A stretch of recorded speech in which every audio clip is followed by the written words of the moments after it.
Hello everyone, welcome back to Hepsiba foods. ఇవాల్టి వీడియోలో మంచి టేస్టీగా సమ్మర్ స్పెషల్ రెసిపీని చూడబోతున్నాము. అదేమిటంటే క్రీమీగా మళ్ళీ తినాలనిపించే fruit salad custard.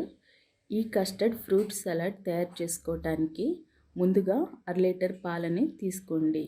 Full fat milk అయినా నార్మల్ మిల్క్ అయినా పర్వాలేదు. స్టవ్ ఆన్ చేసుకుని స్టవ్ పై గిన్నె పెట్టుకుని ఈ పాలను 10 నిమిషాల పాటు మరిగించుకోవాలి. మీకు నచ్చిన కస్టర్డ్ పౌడర్ని ఎంచుకోండి. మార్కెట్లో చాలా రకాల కస్టర్డ్ పౌడర్లు దొరుకుతాయి.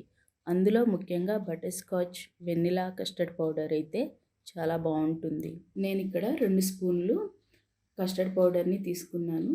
అరకప్పు పాలను పోసుకొని నిదానంగా ఉండలు కట్టకుండా మొత్తం ఒక లిక్విడ్ లాగా కలుపుకోవాలి. ఇలా పూర్తిగా మొత్తం కలిసేలా కలిపిన తర్వాత ఈ మరుగుతున్న పాలల్లో అరకప్పు పంచదారను వేసుకొని మొత్తం పంచదార అంతా పూర్తిగా కరిగేంత వరకు కలుపుకోవాలి. మీ టేస్ట్కి తగ్గట్టుగా పంచదారను యాడ్ చేసుకోండి. ఇది మొత్తం పూర్తిగా కరిగిన తర్వాత ఈ కస్టర్డ్ పౌడర్ని ఇందులో వేసే ముందు ఒకసారి స్పూన్తో బాగా కలుపుకొని ఉండలు కట్టకుండా గరిటెతో కలుపుతూనే ఉండాలి. మంటని లో ఫ్లేమ్లో ఉంచి అడుగంటకుండా ఉండలు కట్టకుండా గరిటెతో ఇలా కలుపుకుంటూ ఉండాలి.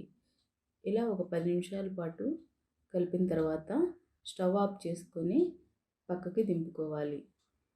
ఇది పూర్తిగా చల్లారేంత వరకు గరిటెతో తిప్పుకుంటూ ఉండాలి. ఇలా కలపకుండా వదిలేస్తే పైన అట్టలాగా కడుతుంది కాబట్టి పూర్తిగా చల్లారేంత వరకు కలుపుకోవాలి. ఇప్పుడు ఒక మిక్సింగ్ బౌల్ని తీసుకొని ఆ బౌల్లో ఫస్ట్ యాపిల్ ముక్కల్ని వేసుకోవాలి.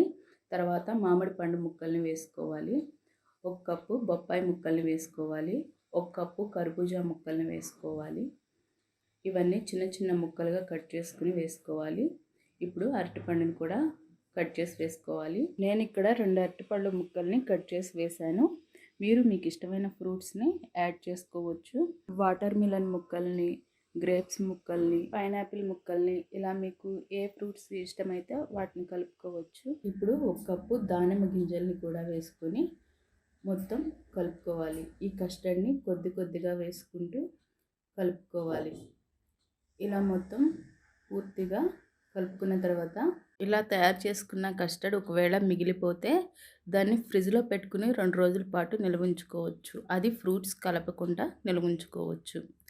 ఇలా మొత్తం పూర్తిగా కలుపుకొని ఫ్రిడ్జ్లో 1 గంట పాటు ఉంచి తర్వాత సర్వ్ చేసుకోవచ్చు.